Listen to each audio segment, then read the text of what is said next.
Do you want to make your chords sound more interesting, but you don't know where to start? For example, maybe you want to play Amazing Grace and you're playing it like this. But you want to play it like this.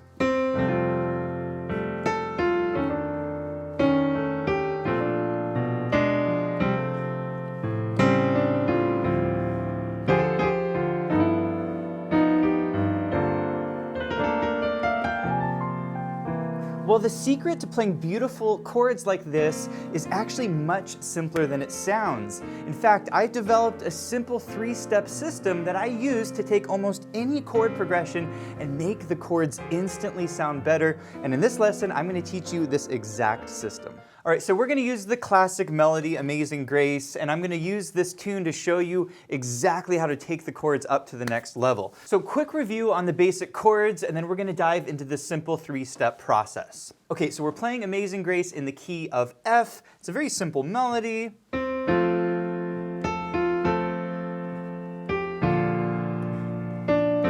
Right? Very simple chords. Okay. Notice in my left hand I'm playing chords in the key of F. I've got F major, I've got B flat major, and then I've got C major. Okay, so this is a good starting point, but it's going to get a lot more interesting. Okay, I'm going to finish the melody. So we have, that's an F, that's B flat to F, right, and then C back to F. Okay, so once again, very simple. F major, B flat major, C major.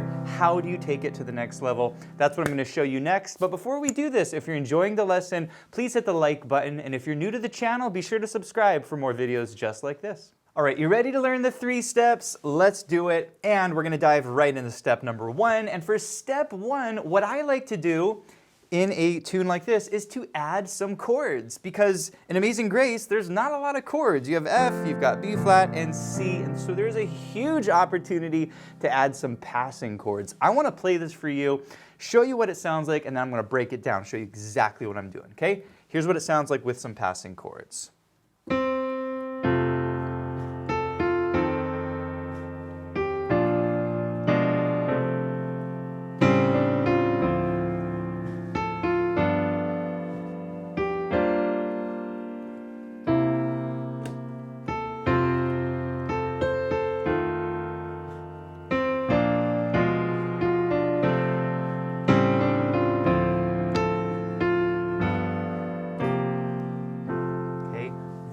Really beautiful.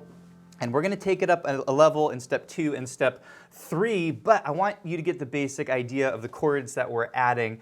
And as you can tell, it is a lot more interesting than the first time I played it. So what are these passing chords that I'm adding? Well, there are a few key passing chord techniques that you can use that work across almost any chord progression, and I'm going to show you those in this chord progression.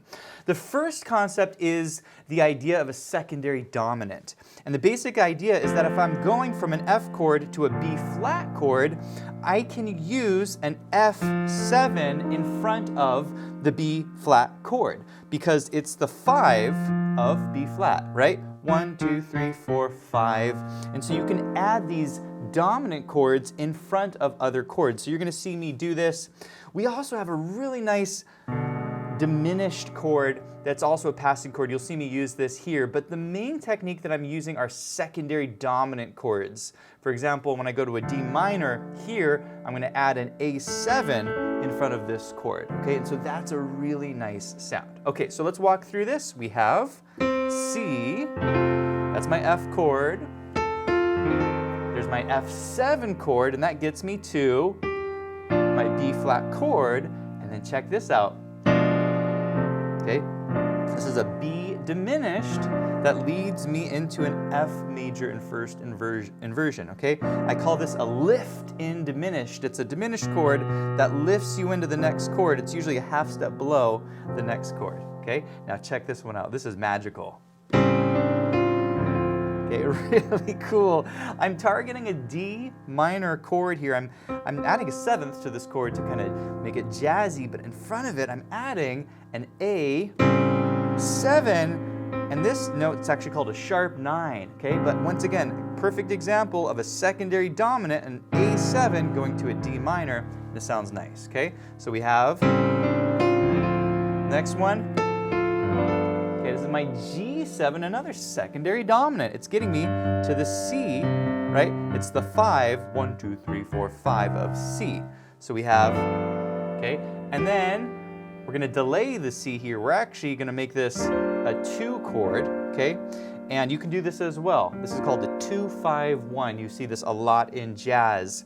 We're going to delay that C chord with a 2 and then finally go to our 5 chord. Okay, so these are all passing chords. They work really well in a chord progression like this.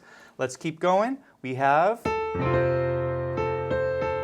same idea, F7, and then there's that diminish, that lift and diminish to the F over C, and then that really cool magical chord, right? And then D minor, same chord as before, and then G7, really beautiful, and then the C7. For this one, I altered just slightly. Instead of going to an E here, I make it like a C7 sus4, which is a really nice sound, and then I finally resolve it like this, okay?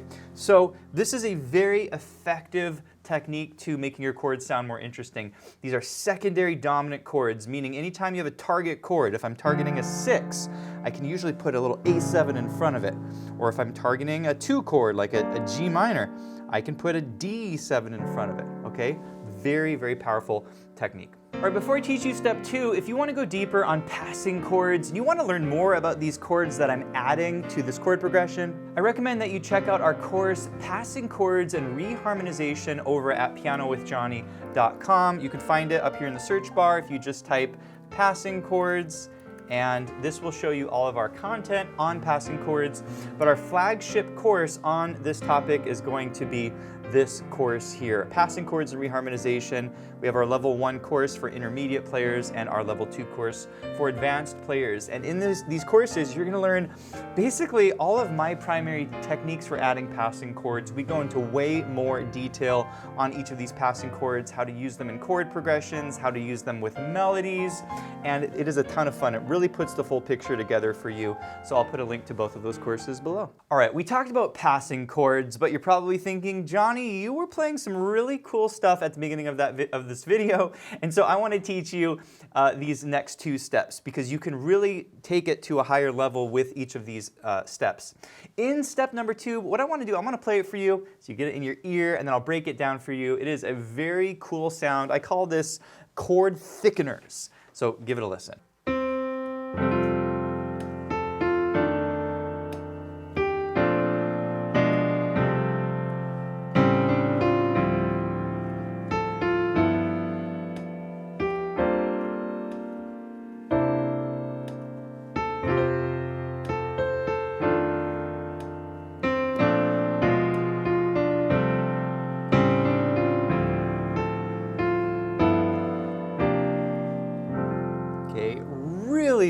Really stunningly beautiful chords, and what makes these chords so beautiful is that I'm thickening them up, okay? Imagine you're baking a cake or baking whatever and you're adding some thickener so it really has some density to it. And so that's what we're doing with these chords. We're filling them out with some extra notes, okay? So I'm gonna give you some kind of general guidelines for some of the notes that you can add to chords, and then I'm gonna show you exactly how I added them to these chords. Okay, so whenever you have a chord, let's say it's an F major like this, there are generally 3 notes that you can add to a major chord, and they are the 2, the 6, and the 7th, okay?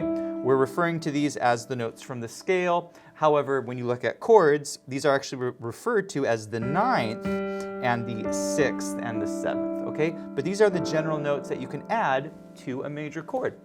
Likewise, on a minor chord, let's say you have like a G minor chord, there are notes you can add to this chord. The very typical ones are the A, the 2, and the C, which is the 4. You can think of it as the 4. Once again, on most chords, you will see this listed as the 9th and the 11th, okay? But you can add these to minor chords. And last but not least are dominant chords. And a dominant chord is like a 7th chord, like a C7. And on chords like these, you can add lots of different cool notes. You can add the D, which we call the 9th in jazz. You can add the A, which we call the 13th. And then there's some really kind of crunchy notes. These notes are the D flat, the E flat, the F sharp, and the A flat. These are called the flat 9, the sharp 9, the sharp 11, and the flat 13. But if these names are going over your head, don't worry, they will make sense. I just want you to have the general picture of kind of what we're doing on these chords, some of the notes we're adding, okay? So, how do we do this? Well, let's look at the first kind of phrase. We have that F chord, we're adding the G, the 2. Remember I said that? You can add the 2 or the 9 to this chord. It sounds beautiful. Ooh, that's a new one. Look at that D. Okay, this is an F7. It's the 6th of F. 1, 2, 3, 4, 5, 6.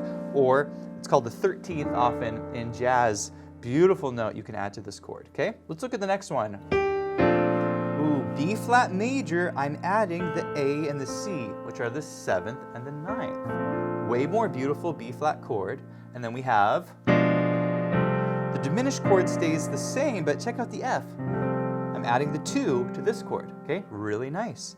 Let's keep going. That stays the same, and then money chord right there. That is gorgeous. This is a D minor chord, but I'm adding the 7th and the G, the 4th, which we call the 11th, okay? So once again, really thickening up these chords, adding these thickener notes, and then we have, there's my G chord. Give that a listen. That E is a beautiful note. It's the 13 or the 6, again, of a dominant chord. It's a G7, okay? So really nice. And then, this is really lovely. That's that G minor chord that we had earlier, but I'm adding the 9th, and I've got the 7th in there, I've got the 11th in there. So it is a beautiful, beautiful chord. One of my favorites in the book. And then we have our C13, okay? It's a C7, but I'm adding the 13 and the 9, okay? So once again, these are all standard chord colors that work beautifully. Let's keep going. That's my F. I'm just putting a 2 in there. Nice sound. There's my F7 with the 13, really lovely. And then there's my B flat major, adding the 7th and the 9th. That's the diminished chord, and then back to the F, add 2, and the A7, my secondary dominant into my D minor 11. Once again, look at that, beautiful. They got the 11, the 7, okay? Let's keep going. There's my G chord with the 13, you see that? And then, nice C chord. This is really lovely. Instead of a C7, I'm making this a C9. Got the 9, and I'm sussing it. See that? So it's like a C7, adding a 9, sussing it. It's a really nice sound. And then we end on our F, add 2. Okay? So, step number 2 is all about chord thickeners. It's about adding the 7th, the 9th, the 11th, the 13th to these chords. We're adding occasionally some altered notes here. You'll notice that sharp 9 here on the A7 chord, and you can do more of this. Some pianists go crazy with adding chord thickeners, but I think this is a nice balanced level. It's not too much, it's not too little.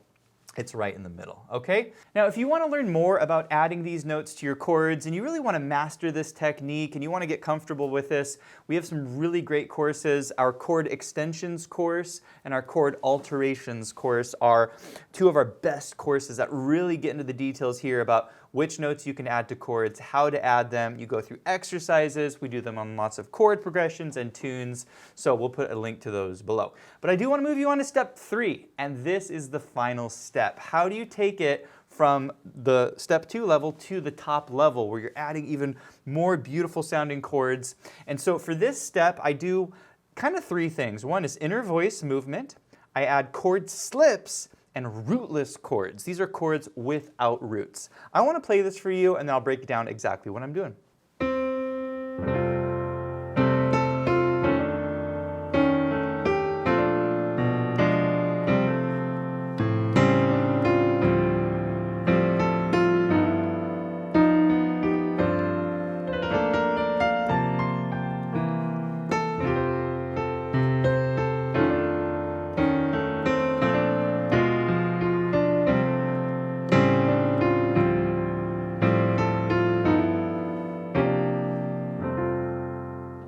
right, so you can hear it's really starting to sound nice, and this is where you put the final touches on your chords to really make them shine. So I want to briefly explain each of these three ideas, and then I'm going to show you how I use them in this particular chord progression. So inner voice movement is basically when I'm playing the melody.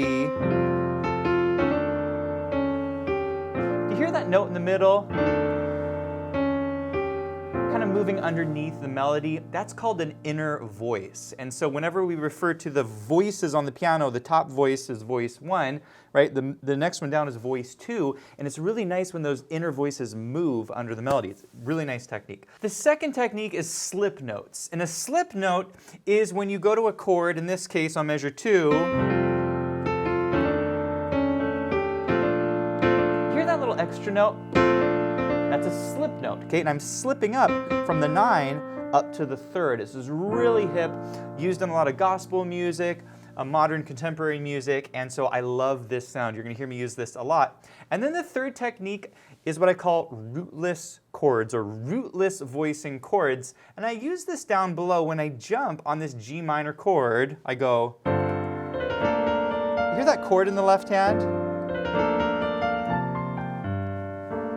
There's no root in the chord. It's a G minor chord, okay? So this is a really nice sound that we're gonna sprinkle in here. So these are the three techniques, and there's one more thing that I like to do at this level, and that is I like to break up my chords by establishing a rhythmic pulse. And so now when I play through this, every basically 3/8 notes, you're gonna just hear the chord moving like this, okay? And so that establishes a nice baseline for the rhythm, okay? So let's walk through it. I'm going to show you exactly how I do this, starting from the top. We have the C, and then we have...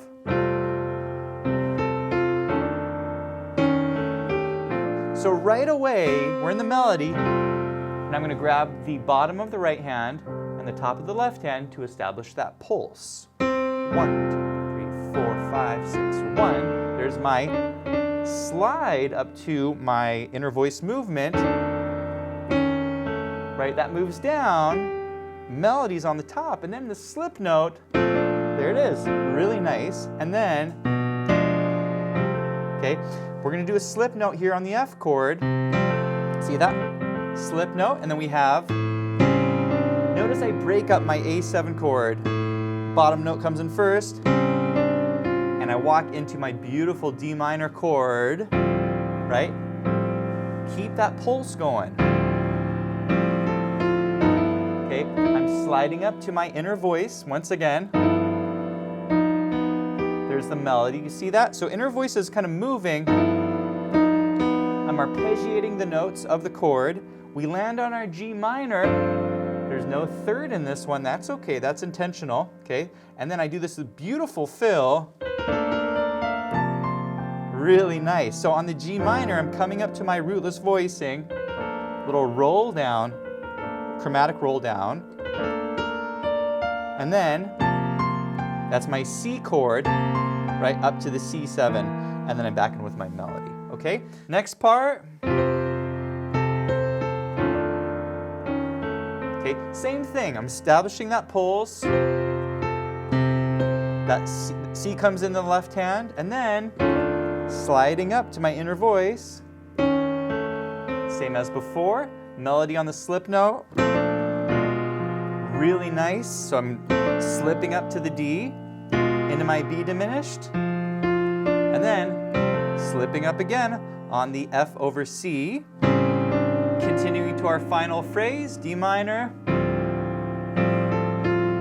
So D minor, once again, establishing that pulse, 1, 2, 3, 4, 5, 6, and then sliding the 13 into my C9 sus4, and we finally end on the F add 2. Okay, does that make sense? So once again, what I'm trying to help you with here is to see exactly how I'm using each of these techniques. Notice that not only am I adding all these beautiful chord extensions, but I'm sliding into them. I've got the inner voice movement, I've got the slip notes, and I've got that pulse. I've got that ta-ta-ta-ta-ta, moving it along, breaking the chord up. And if you can play other tunes like this, you really will be playing at a high level.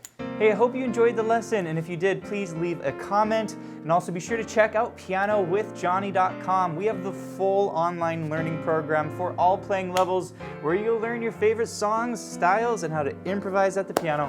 Thanks for watching, and I'll see you in the next one.